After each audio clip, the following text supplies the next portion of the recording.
Hey, what is up, spiritual hooligan? Do you have an overactive mind? Does your mind chatter rob you of your peace? How do you get your mind to stop bugging you with its worries and doubts and fears and concerns? Well, that's the work that I've been doing with people like you for 20 plus years now, and today I want to share with you the Game Changer Formula, which is one of the first steps to getting your mind to quiet down so you can live an epic life. My name is Matthew Ferry, and I'm bringing you your daily enlightenment. It's your moment to pause, to slow down, to get connected to enlightened perspectives. I want to help you to quiet your mind and restore your peace. So let's start by taking a deep breath in through the nose. Hold your breath. Close your eyes if that's appropriate. If it's not, it's okay. Just keep watching. Doesn't matter to me. But just keep taking long, slow, deep breaths. Let's take a moment together. Let's get into the present moment. And let's transcend our survival consciousness by setting an intention together to embrace or to have enlightened consciousness to flow through. Let's take a deep breath in, hold your breath, and in your mind, repeat after me. Please set the intention for enlightened consciousness to flow through, to experience the purity of my own consciousness, to know that all is well, to embrace life, people, and circumstances exactly as they are. Please set the intention to release my need for things to be different, to practice total and complete acceptance of all people in all situations at all times, including myself. Now take a deep breath in. Hold your breath. Connect with this idea that all is well. Because in the end, when you recognize that we are all one thing, expressing itself with infinite variety, the only conclusion is that all is well.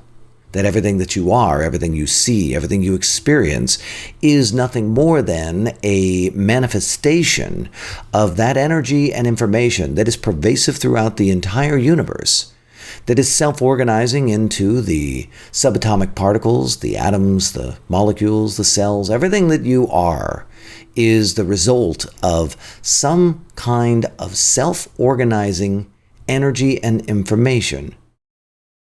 And when you recognize yourself as that, and you see that you are that, your parents are that, your friends are that, the president is that, the people who are being combative are that, your friends are that, everything is that. When you see that we are all the same thing, expressing itself with infinite variety, wow.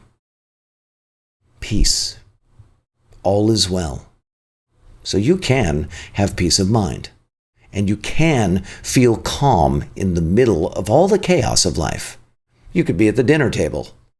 I was at the dinner table tonight with my family, and they're operating in a way that is different than me. They have a totally different perspective about the world and about life, and they're not necessarily concerned with peace and joy and flow. And yet, through these skills that I'm teaching you, I was able to maintain my own peace and joy and flow and really appreciate and honor them and love them exactly as they were. But you have to have an awareness of the drunk monkey to pull this off. Think about it like this. The doctor taps your knee with his hammer. Boom, your leg twitches. That's a reflex. You can't help it. You look into the rearview mirror, you're driving your car, and the police lights are flashing. Boom, the heart rate increases. That's a reflex. Some people see blood. Instantly they feel sick. That's a reflex.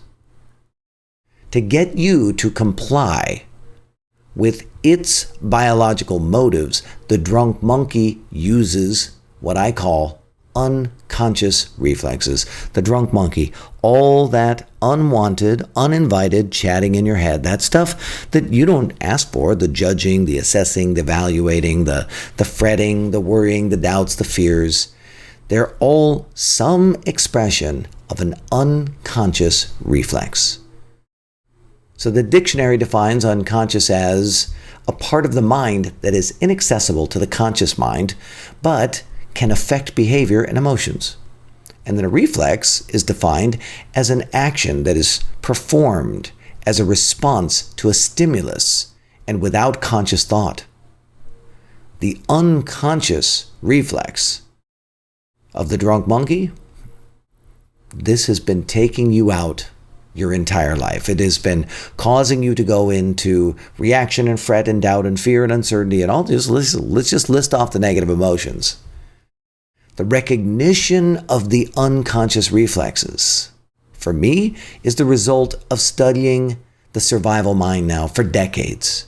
And I will tell you this, that creativity that you crave, that feeling of love and joy and optimism, that feeling of happiness that you know is available to you, compassion, acceptance, these thoughts do not live in the realm of the drunk monkey, which is literally my nickname for the survival mind. Positive experiences are generally not even possible when you're in a survival state.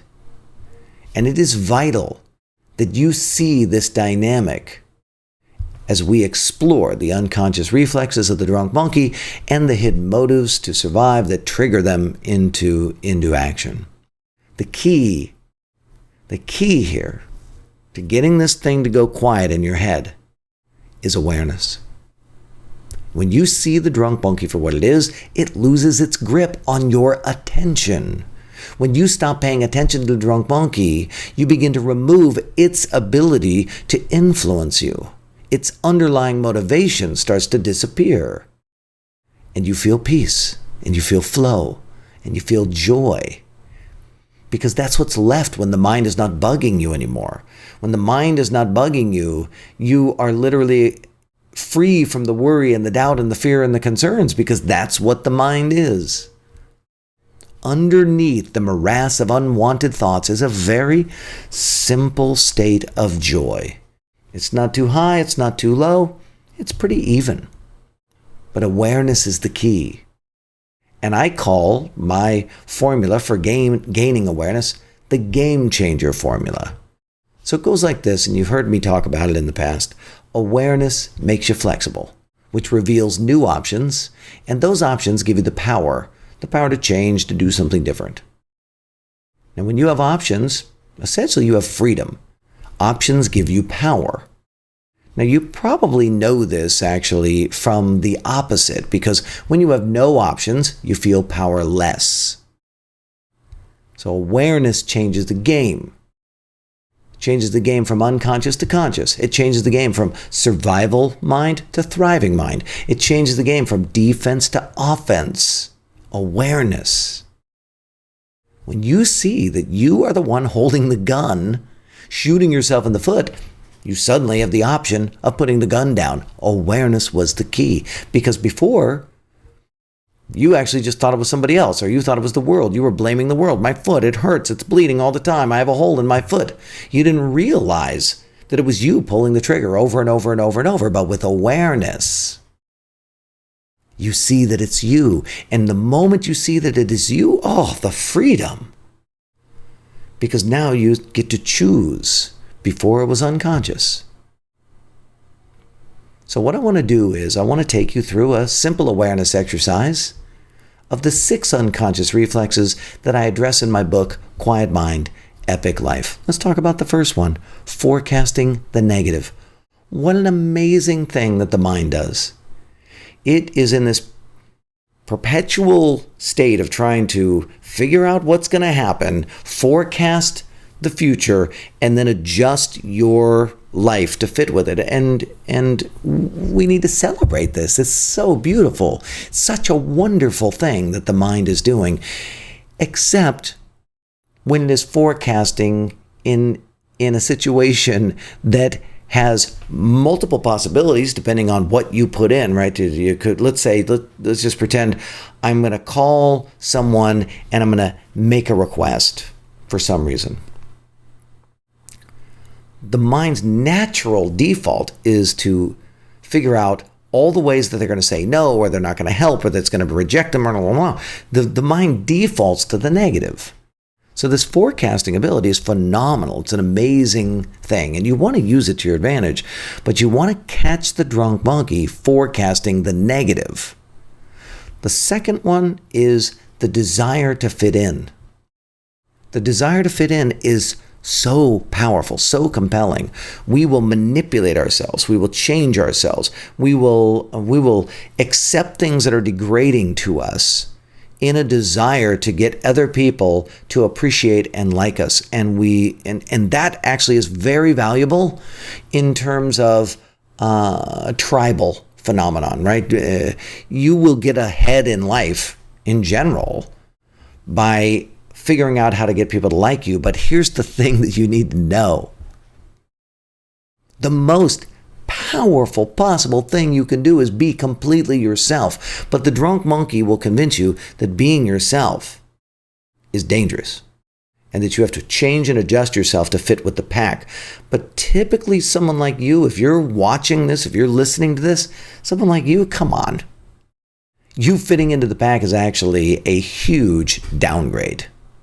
So I want you to just be aware of this desire to fit in. Another one, number 3, is holding people accountable to agreements that they never made. This is the primary reason for divorce. This is the source of you getting fired or you quitting or a conflict between you and your friend or whatever. We hold people accountable to agreements that they never made. They're agreements that we think they should make. Well, we're like, well, if they're smart, they would do that. Or, this is the way I was raised and it's supposed to be like that. But I just want you to know it's all in your imagination. Unless people specifically said they were going to do something, you holding them accountable to it is ridiculous and it creates conflict for you. Thanks, drunk monkey. Number 4 is avoiding making the same mistake twice. Now, this seems incredibly practical, and it is, for the most part. Except when you're doing something new, which is most of the time. Because what happens is the drunk monkey says, oh, well, this one time I did this thing and it didn't work out.